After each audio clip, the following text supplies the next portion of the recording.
কানভার্টে আপনি daily capture কিভাবে পূরণ করবেন আজকের এই ভিডিওর মাধ্যমে আপনাদেরকে দেখাবো। আজকে হলো 30 তারিখ। 30 তারিখে আপনার ডেইলি ক্যাপচার কিভাবে কাজ করবেন এই জিনিসটা আপনাদের ভিডিওর মাধ্যমে শেয়ার করছি। তো ডেইলি ক্যাপচারের উপরে ক্লিক করার সাথে সাথে আপনার স্ক্রিনটা রেড হয়ে যাবে। প্রথমে আমাদেরকে ডট করতে হবে, ডট করার পর ড্যাশ ড্যাশ ডট, তাহলে আমাদের পি চলে আসবে। তারপরে আমাদের ড্যাশ ডস ড্যাট চলে আসবে আর, তারপরে ড্যাশ ড্যাশ ড্যাশ, তারপরে চলে আসবে ও, আবারও ড্যাশ ড্যাশ ড্যাশ, আবারও চলে আসবে ও, তারপরে আমাদের কিন্তু ড্যাট ড্যাট ড্যাশ ড্যাট চলে আসবে এফ।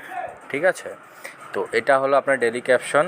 তারপরে টেক ইট প্রাইসে দেওয়ার পরে আপনার এখান থেকে ডেলি ক্যাপশন এবং কি আপনি দেখতে পাচ্ছেন নিজের হামস্টার কনভার্টে সিও আপনি কাজ কমপ্লিট করে ফেলছেন। তো আমাদের ইউটিউব চ্যানেলে প্রতিদিনের ডেলি ক্যাপশন, ডেলি কম্বো এবং কি ডেলি রিওয়ার্ডস সকল ধরনের ভিডিও এখানে পেয়ে যাবেন। তাই অবশ্যই চ্যানেলটি সাবস্ক্রাইব করে এবং কি বেল নোটিফিকেশনটি অন রাখবেন। স্ক্রিনের উপরে দেখতে পাচ্ছেন এটা স্ক্রিনশট নিয়ে আপনি কাজগুলো খুব সহজে করতে পারবেন। আশা করি সাবস্ক্রাইব করে দিয়েছেন চ্যানেলটি। প্রতিদিনের জন্য আপডেটের জন্য অবশ্যই আমাদের সাথে থাকবেন। কোনো কিছু জানার অবশ্য থাকলে অবশ্যই কমেন্ট বক্সে কমেন্ট করবেন।